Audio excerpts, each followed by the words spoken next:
Hey there everybody! Today we're going to be making these beautiful crepe paper poinsettia flowers. The supplies you're going to need for this project are 180 grams crepe paper. You'll need some pearl stamen centers, and I'll tell you more about those in a minute. You'll need a glue gun, 22 gauge wire, corsage tape, detail scissors. You'll need a cutting machine or scissors to cut the templates with, and then of course you'll need the crepe paper poinsettia templates, which I've linked below this video in the description.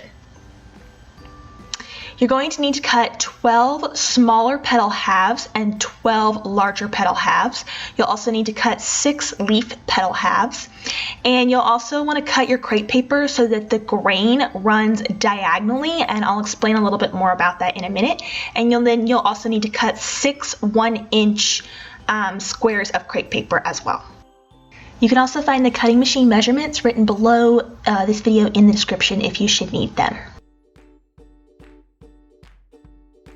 Hey there guys, so today I'm going to be showing you how to make these beautiful, realistic crepe paper poinsettia flowers for Christmas time.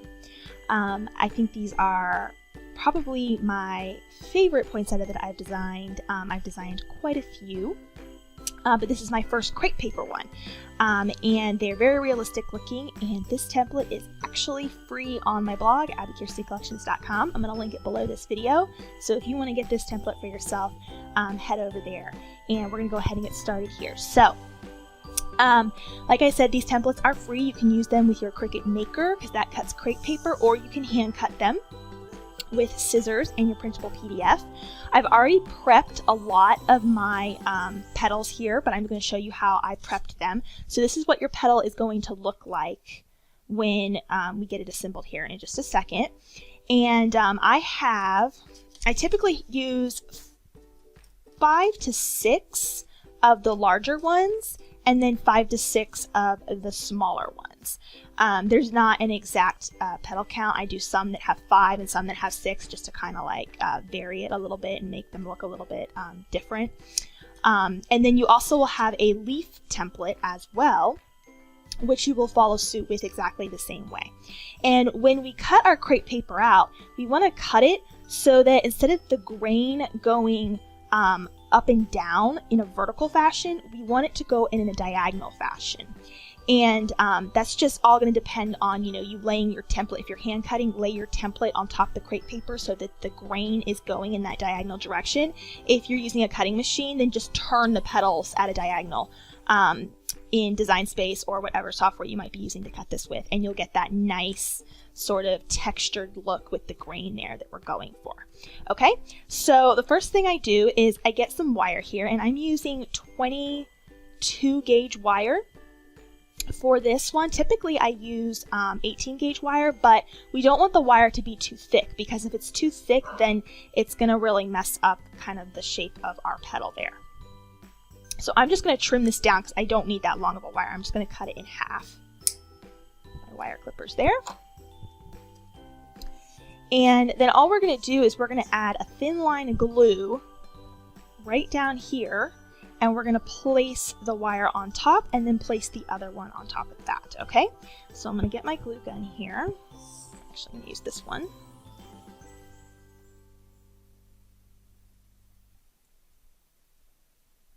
And I'm just adding a thin line of glue, and then I'm placing the wire about 3/4 of the way up on top of that glue. And usually there's enough glue that I can just place the other one, the other side of the petal, right on top. Just like that.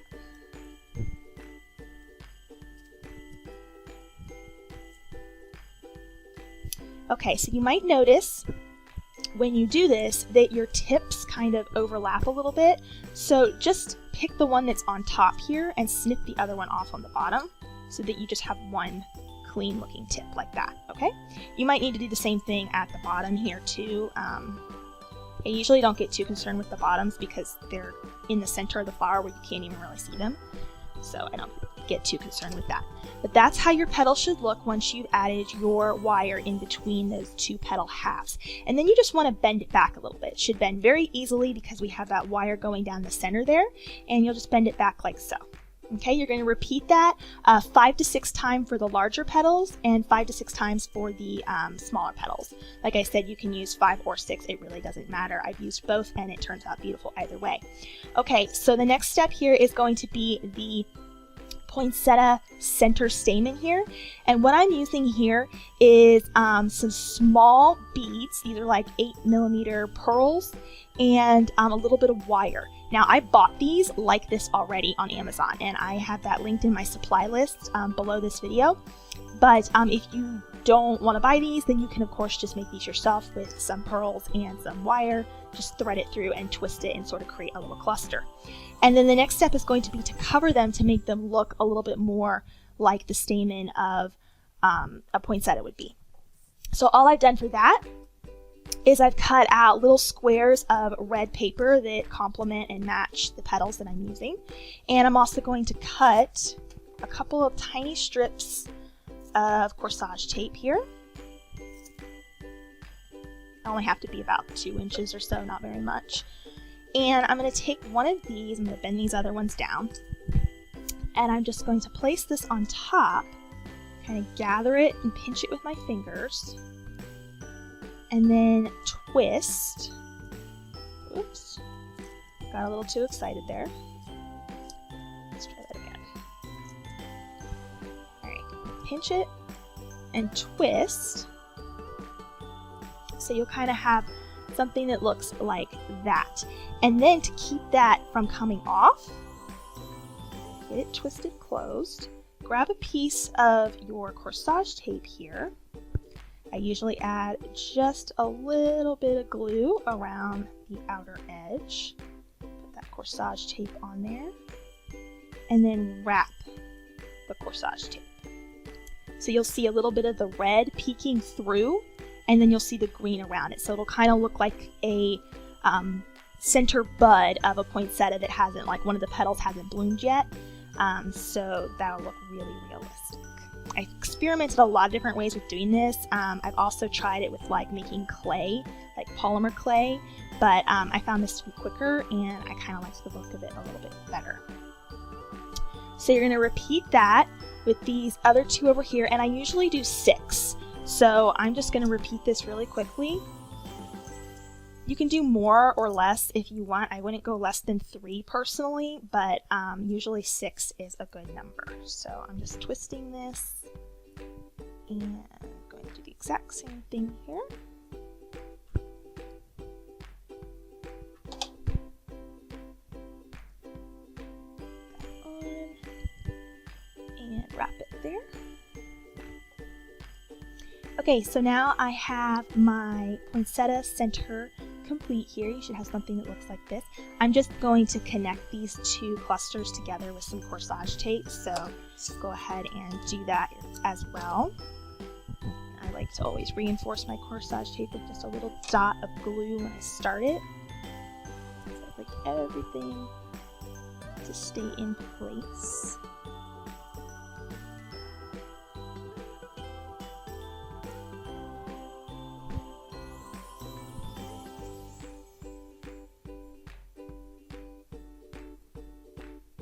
Alright, there we go. So I've got that. I'm just going to spread it out just a little bit there.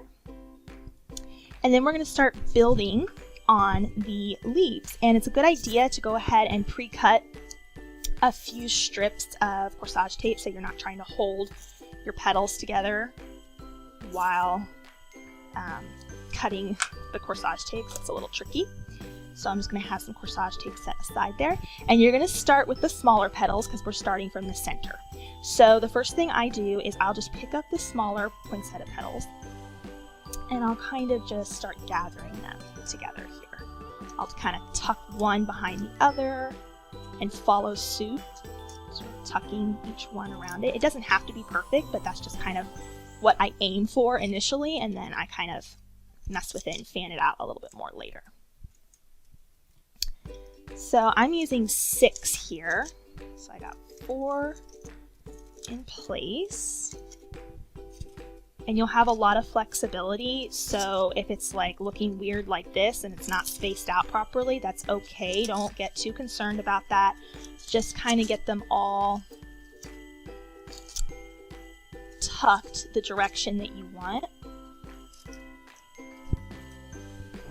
And then go ahead and add some corsage tape to wrap those together.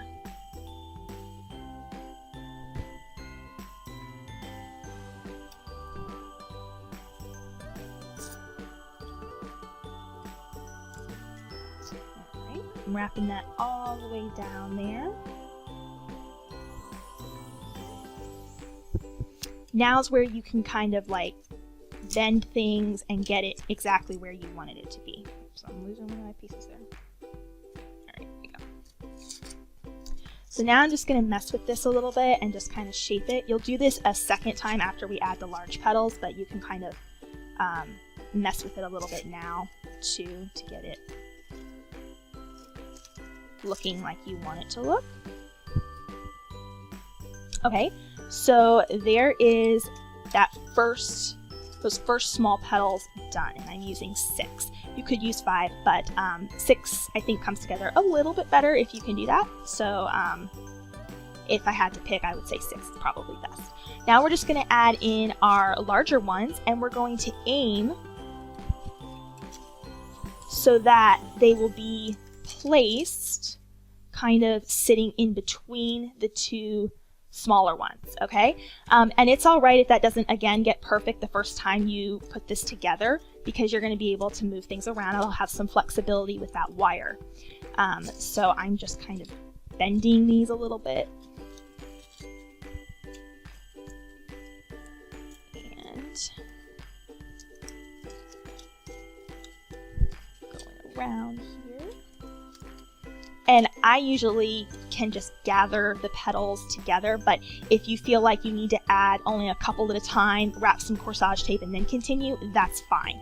I've just done this several times, so it's kind of easy for me to do it at this point, but everybody's different, so you might need to just only add a couple petals at a time and wrap your corsage tape.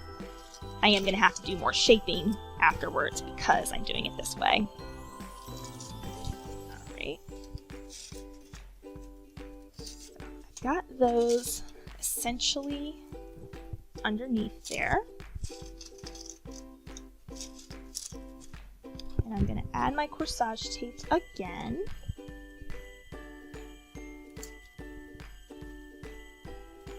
Wrap that around.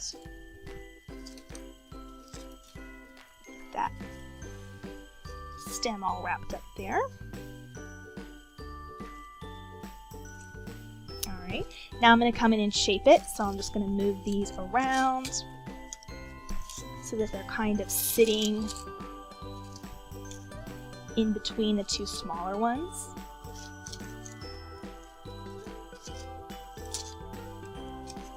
Kind of curl them deeper or leave them a little more straight, whatever your preference is. You'll still have some freedom to mess with the center petals too. That's why I like doing the petals stemmed individually here, because it allows you to have a lot of freedom with that. So just mess with this for a few minutes. It'll take you a few minutes to get it all how you want it exactly.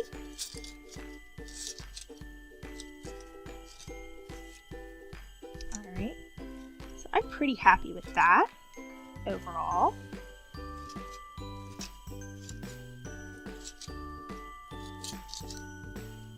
Alright, so there is mine, and I'm pretty happy with that look overall. Now we can also add on some leaves here, and like I said at the beginning of the tutorial, you'll do the leaves exactly the same way. You'll just be using the leaf template, and you'll just glue them over each other with the grain going at a diagonal. It doesn't matter if the grain's going up or if it's going, you know, diagonal this way. Just make sure it's diagonal so it has that nice authentic texture look to it. So now you can just add in some leaves if you want. You could leave these loose if you wanted to sort of stick them in an arrangement to where they kind of show more, but you can also just add them right to the underside of the flower, just like this, to add even more fullness to your flower.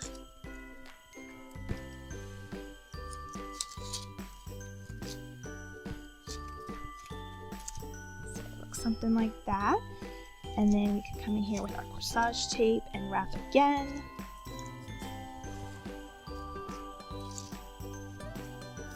Okay, and then once again, just play around with the leaves a little bit and get them sort of molded to where you would like them to be on your poinsettia flower. So these are not that hard to make, and they're definitely beginner friendly. They're definitely friendly for those who are hand cutting with scissors. And then of course, if you have the Cricut Maker, you can use your crepe paper as well. I have a post on how to cut crepe paper with your maker as well. So if you want to see that, I'll link it below this video. If you want to add a little more detail, you can also add in some little dots of acrylic paint like around the center and add some more detail. I'm going to show you how I did that here real quick. So with this one, you can see that I added, let's see if I can get a good shot for you there. I added some little details in there with some paint, and it just adds a little more life to it, makes it look a little more realistic. If you want to get really creative, you can also swipe some paint onto your petals and sort of create one of those poinsettias. It's kind of like a hybrid between a red and a pink poinsettia, and you can create some really fun textures with that. This is one where I did 5 petals here on the outside, so you can kind of see the difference a little bit. It's just a little bit more, open and has some more space here. So you can get, very creative with how you make your poinsettias. Add some paint there, add some paint to the center. I just use acrylic paint and like a little dotting tool or a small paintbrush, and you want to do that before you assemble your flower, of course. But that's completely optional. So you can have a lot of fun with these, and they're really easy to make, and I hope you like this tutorial. You can go and download these templates for free on my blog, abbikirstencollections.com. The link is in the corner of this video and below this video as well. I will see you guys in the next video, and Merry Christmas!